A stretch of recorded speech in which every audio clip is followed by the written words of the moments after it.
নিয়েছি কয়েক টুকরা আলু, কয়েক টুকরা নয়, কয়েকটা আলুকে ছাড়িয়ে ভালো করে ধুয়ে টুকরো করে নিয়েছি। মানে আমি যতটা করবো সেরকম পরিমাণ মতো নিতে হবে।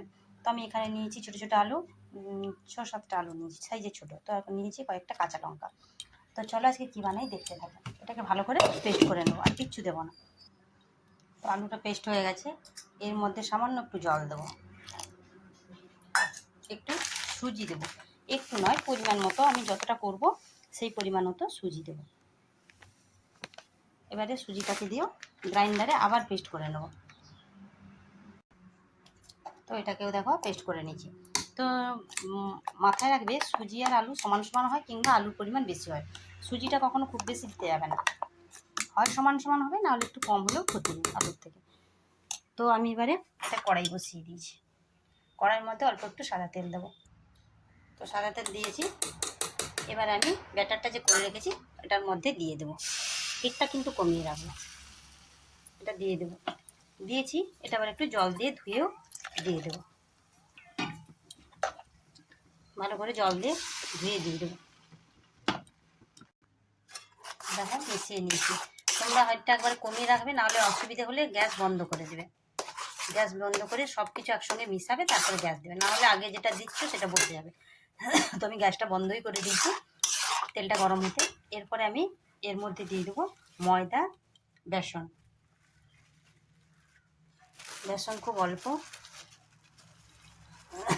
সুজির থেকে বেসনের পরিমাণটা কম দেবো। দিয়ে দিয়েছি। এর মধ্যে চিনি দেবো সামান্য, চিনি 1 চামচ দেবো, 4 চামচের 1 থেকে 2 চামচ দেবো, পরিমাণ মতো জিনিস দেবো, খুব সামান্য। আর দেবো লবণ।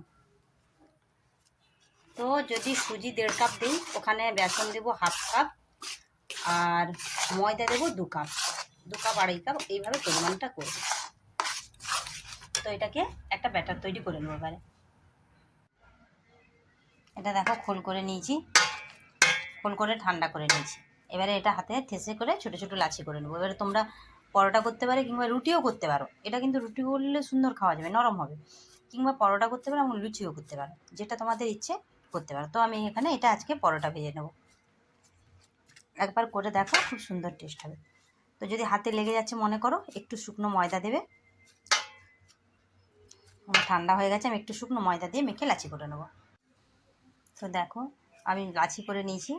লাচিটা এত নরম হয়েছে, এটা ভাজতে তুমি যদি পরোটা ভাজো খুব বেশি কিন্তু তেল লাগবে না, ভালো করে সেঁকে নিতে হবে, একটু তেল ছড়িয়ে ভাজতে পারো। কিংবা যদি লুচিও ভাজো ডুবো তেলে, তাতেও কিন্তু নরম হবে খেতে, আর খেতেও ভালো হবে। একবার ভেজে এইভাবে দেখো, একবার অন্তত করে দেখো। আলু অনেক সময় কি হয়, ছোটো ছোটো আলুগুলো রান্না করতে ইচ্ছে করে না, তখন এরকম গ্রাইন্ডারে যদি পেস্ট করে এইভাবে বানাও না, রুটি, পরোটা, লুচি, রুটিও করতে পারো। কিন্তু বারবার বলছি, রুটিও করা যায়, তাতেও নরম হবে। যেটাই খেতে চাও তো খেতে পারো, করে একবার দেখো তো কেমন হয়। তো যাই হোক, চলো আমার লাচি হয়ে গেছে, এবারে বেলে আমি ভেজে নেবো। সবগুলো বেলে নিয়েছি, দেখতে পাচ্ছ। তো এটা রুটির মতোই বেলেছি। আমি পরোটা ভাজবো বললাম, তারপর ভাবলাম না দেরি হবে, লুচি ভেজে নিই। দেখতে পেয়েছো, খুব পাতলা কিন্তু করবো না। তো দেখো ভেজে নিয়েছি, দেখাচ্ছি তোমাদেরকে। তো বন্ধুরা দেখো, এইভাবে ভেজে নিয়েছি। একটু লাল লাল হয়েছে এই কারণে যে আলুটা দেওয়া আছে বলে। তো বন্ধুরা এইভাবে তোমরা ভাজতে পারো, মানে ভেজে খেতে পারো। কিংবা পরোটা বললাম না, পরোটা করতে পারো বা রুটি করতে পারো। তো আমি ভাবলাম পরোটা করবো, তারপর কী বলো তো, পরোটা বেলে একটা একটা ভাজতে দেরি লাগবে, আর খিদেও পেয়ে গেছে, ওই কারণে আমি ভেজে নিয়েছি তাড়াতাড়ি। আজকে সোমবার আছে, তো কী খাবো, লুচি সবসময় ভালো লাগে না, কিংবা পরোটা ভালো লাগে না, এক টাইপের খাওয়া। তো এইগুলো খাবো বলে ভাজলাম। তো যাই হোক বন্ধুরা, তোমরা সঙ্গে থাকো, দেখতে থাকো নতুন নতুন এইভাবে ভিডিও। আর কি, চ্যানেলটাকে সাবস্ক্রাইব করো যদি ইউটিউব থেকে দেখো, আর যদি ফেসবুক থেকে দেখো পেজটাকে ফলো করে নাও। তো আজকের জন্য বাই, নেক্সট ভিডিও আবার দেখা হচ্ছে, সঙ্গে থাকো।